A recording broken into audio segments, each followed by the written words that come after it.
یہ دیکھو نا ابھی تو وہ کیا اقبال نے کہا لڑکیاں پڑھ رہی ہیں انگریزی، قوم نے ڈھونڈ لی فلاح کی راہ. ہیں جی یہ ڈرامہ دکھائے گا کیا سین، پردہ اٹھنے کی منتظر ہے نگاہ. ہم جب کہتے تھے کہ اوئے حضرت جنید بغدادی سے کسی نے پوچھا نا کہ جناب بتائیں ایک عورت مرد سے تعلیم حاصل کر سکتی ہے، تو حضرت جنید بغدادی نے فرمایا بھائی پڑھنے والی رابعہ بصری ہو، پڑھانے والا بایزید بستامی ہو، جو کچھ پڑھا جا رہا ہو وہ کلام اللہ ہو، اور جہاں پڑھایا جا رہا ہو بیت اللہ ہو، تب بھی جائز نہیں ہے. لیکن قوم کہتی تھی یہ مولوی بڑے شدت پسند ہے. میں نے کہا تم نے کیا لیا اس تعلیم سے؟ یہ حوریان مغربی دل و نظر کا حجاب. اقبال کہتا ہے یہ مغربی حوریان جنہوں نے تمہیں بڑا سارا کچھ دکھایا بنا سوار کر، کیا دیا انہوں نے؟ ایک شخص کے موبائل سے ہیں جی ہزاروں عزتیں تار تار ہوئی ہیں، ایک شخص کے موبائل سے. اقبال نے کہا یہ ڈرامہ دکھائے گا کیا سین، پردہ اٹھنے کی منتظر ہے نگاہ. ایک پردہ اٹھائے تو دیکھو تمہارا بنا کیا ہے. اور جہاں عزت دے کر تعلیم حاصل کر لی ہو، اس تعلیم سے تو بندہ بھوکا مر جائے، یہ بہتر نہیں ہے. جب ہم کہتے تھے کہ جناب نہیں اس طرح نہیں جائز، اس طرح نہیں ممکن، یہ حالات خراب ہو جائیں گے، قوم کے مولوی بڑی شدت پسند ہے جی، مولویوں کو جدت ہونی چاہیے. میں نے کہا جدت سے تم نے کیا لیا ہے؟ اب تو بغیرت بن کے جینے والی بات ہے. تم نے بتاؤ کوئی پوچھنے والا ان سے ہے کہ یہ بنا کیا ہے؟ اور اس میں تو بڑے بڑے پردہ نشینوں کے نام ہیں. پہلے دن نام آیا کہ بڑے بڑے وفاقی وزراء کے نام ہیں، لیکن نام دبا دیے گئے، کوئی نہیں پوچھنے والا. اس سے بھی بڑی بات ہو جائے گی کوئی پوچھنے والا نہیں ہے، اس لیے کہ ہم نے جو آنکھیں بند کر لی ہیں، ہم نے جو حضور کے دین کو، جب حیا کی بات ہو او جی کون چل سکتا ہے اسلام پر؟ میں نے کہا تم اسلام پر نہیں چل سکتے، دو خراج اپنا، دو اب بے حیائی کا خراج دو نا. ایک شہر کی ایک یونیورسٹی سے یہ تعداد نکلی ہے، اور تم مجھے بتاؤ ہم جب پیٹ پیٹ کے مرتے ہیں نا کہ دین دین دین، ہمیں یہ سمجھ آ جاتی ہے کہ قوم بھی کوئی مستحق نہیں ہے دین کی، اور قوم کا بھی کوئی دل نہیں مانتا دین کے. اگر قوم کا دین دیکھنا ہو تو ان کی شادیوں میں چلے جاؤ. حضرت امام حسین کے کربلا کے اندر صرف آواز ہوئی اونچی رونے کی، تو حضرت امام حسین نے آ کر کہا خیموں میں کہ خبردار اب آواز کسی کی اونچی ہو.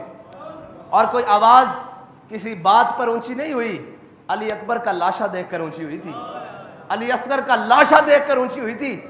ہاں یہ حسینیت ہے. کہا خبردار کسی کی آواز بھی بلند ہوئی، آواز بھی غیر محرموں تک نہیں جانی چاہیے. ہیں جی یہ ہے حسینیت. اور جب یہ بات کریں تو پھر کہیں گے جناب کون اسلام پر چل سکتا ہے؟ جی آپ کیسی باتیں کرتے ہیں، آپ کیا باتیں کرتے ہیں، آپ جناب کیسے، قوم کیسے چلے گی جناب اسلام پر جب عزتیں تو لٹوا رہی ہو تعلیم کے نام پر؟ اور کوئی تعلیم کے نام پر عزت لوٹ کے چلا جاتا ہے، کوئی بے نظیر کارڈ کے نام پر عزت لوٹ کے چلا جاتا ہے، کوئی جناب انکم سپورٹ کے نام پر عزت لوٹ کے چلا جاتا ہے، کوئی ہیلتھ کارڈ کے نام پر عزت لوٹ کر چلا جاتا ہے. یہ ہے وہ نظام، یہ ہے وہ جمہوریت، یہ ہے وہ جس کا راگ الاپتے ہوئے آج 76 سال گزر گئے ہیں.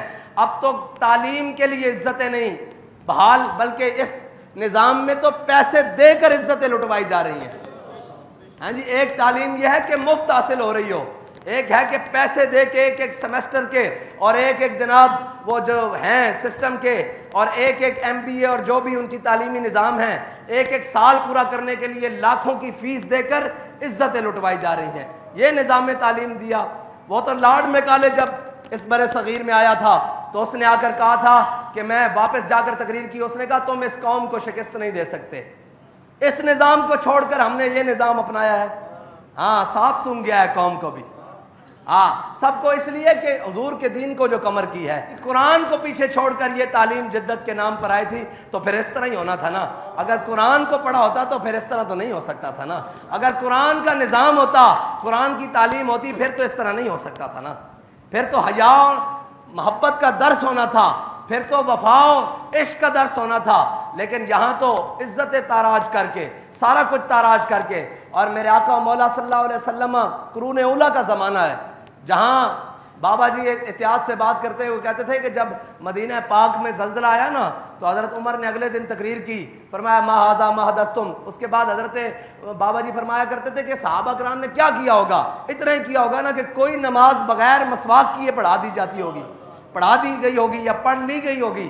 یہی ہوا ہوگا نا، اتنا پاک دور. لیکن میرے آقا و مولا صلی اللہ تعالیٰ علیہ وسلم کی ظاہری حیات میں مسجد نبوی کے 2 دروازے تھے، ایک سے مرد داخل ہوتے تھے اور ایک سے عورتیں داخل ہوتی تھی. جب میرے آقا و مولا صلی اللہ علیہ وسلم کے ظاہری حیات کے بعد جب مسجدوں میں عورتیں آنا بند ہو گئی تو حضرت عبداللہ بن عمر سے کسی نے کہا کہ آپ اس دروازے سے کیوں نہیں داخل ہوتے؟ کہا میرے آقا و مولا صلی اللہ تعالیٰ علیہ وسلم نے منع فرمایا تھا. کہا اب عورتیں تو نہیں آتی؟ کہا حضور نے جو منع کر دیا تھا میں نے اس دروازے سے اندر نہیں جانا. یہ اس قرون اولیٰ کی دور کی بات کر رہا ہوں. اس دور میں بھی حضور نے فرمایا تمہاری نماز تمہارے گھر کے پچھلے کمرے میں زیادہ قبولیت ہے. یار فرض نماز اگر عورت کی پچھلے کمرے میں زیادہ قبولیت ہے، اور مجھے یہ بتاؤ کہ یہ کون سی تعلیم ہے جو عزت کو تاراج کر کے حاصل کی جائے، جو عزت اور غیرت کی جنازے نکال کر دیے جائیں اور بس نبکی ہے اب ہر حال پر، اور پتہ نہیں کس دن قوم کی آنکھیں کھلیں گی. یہ بات آج کی ہے، کل چپ ہو جائیں گے، پرسوں پھر ایک نیا تماشا ہوگا، ترسوں پھر چپ کر دیا جائے گا. یہ جناب اسی طرح چلتے رہیں گے اور صرف اتنا خیال ہوگا کہ چلو جی کوئی بات نہیں، یہ کسی کی بیٹی ہے نا، ہماری نہیں. ہاں ہماری بیٹیوں کا درد تب ہوتا ہے جب دین کا درد اندر موجود ہو. ملت کا درد تب موجود ہوتا ہے جب دین کا درد اندر موجود ہو. جب یہ احساس ہی نہ ہو کہ تو اپنے کماؤ، اپنے کھاؤ، اپنی دولت کے پیچھے پڑے رہو، تو پھر یہ احساس تو ختم ہو جائے گا. یہ احساس تو پھر زندہ نہیں رہے گا کہ ہم نے کس طرح کیا کرنا ہے. اور تعلیم حضرت جناب امام علی مقام کی شہادت اور شہادت امام حسین اسی نظام کے خلاف ہے. یہ جو نظام آج پوری دنیا پر رائج ہے، استبداد کا نظام، جہل کا نظام، وہ اندھیرا ہی بلا تھا کہ قدم راہ پر تھے، روشنی لائی ہے منزل سے بہت دور. یہ روشنی جس کے پیچھے ہم سب صبح شام بھاگ رہے ہیں، اس روشنی کا انجام یہ ہے کہ آج ہماری عزتیں بھی پامال ہیں. تعلیم کے نام پر، صحت کے نام پر اور جناب سارے نام پر. اللہ تعالیٰ ہمیں حضور کے دین کے ساتھ وفا کرنے کی توفیق دے اور سنت حسینی کو زندہ کرتے ہوئے دین کے ساتھ کھڑے ہونے کی توفیق دے. اور ہم تو بڑے بڑے دینداروں کی شادیوں میں بھی گئے ہیں، بڑے بڑے دینداروں کے پروگراموں میں بھی گئے ہیں، بڑے بڑے دینداروں کے ان معاملات میں بھی گئے ہیں. ہمیں تو دین کی دال بھی نظر نہیں آئی. یہ دین کا لبادہ اوڑھ کر اور جناب دین کی وہ ساری باتیں کر ہمیں تو دین، ہم نے جب شادیاں دیکھی تو ہمارا سر شرم سے جھک گیا کہ یار یہ دیندار ہیں، یہ وہ لوگ ہیں جو کہتے ہیں آ کر جناب ہم دیندار ہیں اور ہمارے دین کے دعوے ہیں. دین اس طرح نہیں آئے گا. دین کو تو پہلے اپنی ذات سے لے کر آخر تک عمل کرنا پڑے گا. اور کیا کہتا ہے دین سوختر اندر طلب. اقبال کہتا ہے کہ دین کو پانا ہے تو حضرت جناب ابوبکر جیسی پہلے تڑپ پیدا کر، اور جناب فاروق اعظم جیسی غیرت پیدا کر، اور جناب عثمان غنی جیسی حیا پیدا کر، اور جناب مولا کائنات جیسی شجاعت پیدا کر. یہ ساری چیزوں سے دور دوڑ کر ہم کیسے جانیں گے کہ جناب دین آئے گا؟ ہمیں دین کے لیے سب سے پہلے خود ذاتی طور پر دین پر عمل کرنا پڑے گا، جھوٹ چھوڑنا پڑے گا، بے حیائی. اور بے حیائی حضرت شیخ نبھان آپ کی قبر پر جب عرب اسرائیل جنگ ہوئی نا تو بابا جی نے سنایا تھا بھی آپ کی قبر پر ایک مراقبہ کرنے گئے عالم، انہوں نے حضرت نبھان علامہ نبھان کی قبر پر مراقبہ کیا. انہوں نے کہا حضرت علامہ نبھان یہ حضرت جناب خالد بن ولید کی قبر پر مراقبہ کرنے گئے جب عرب اسرائیل جنگ ہوئی. تو حضرت علامہ نبھان جب حضرت خالد بن ولید کی جنگ پر مراقبہ کیا نا، کہا آپ سیف من سیوف اللہ ہیں، آپ اللہ تعالیٰ کی تلوار ہیں، آپ خالد ابن ولید ہیں. آپ یہ بتائیں کہ اسرائیل اتنا سا اسرائیل ہے اور اتنا بڑا عرب ہے، اس اسرائیل نے عرب کو کیسے شکست دی ہے؟ کیوں نہیں عربوں کو فتح ہو رہی؟ تو حضرت خالد بن ولید نے کہا کہ عربوں سے جا کر کہو کہ تمہارے نوجوان بے حیا ہو گئے ہیں، لڑکے اور لڑکیاں، اس وجہ سے تمہیں شکست ہوئی ہے.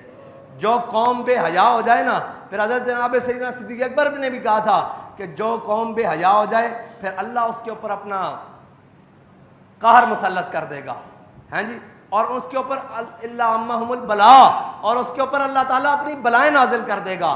اب جب بے حیائی کا عروج اس سطح پر ہے تو پھر ہمیں یہ کہنے میں جناب شرم نہیں ہونی چاہیے یا ہمیں عیر نہیں آنا چاہیے کہ ہمارے ساتھ کیا ہو رہا ہے. ہمارے ساتھ اسی لیے ہو رہا ہے کہ ہم نے اسلام کو چھوڑ دیا.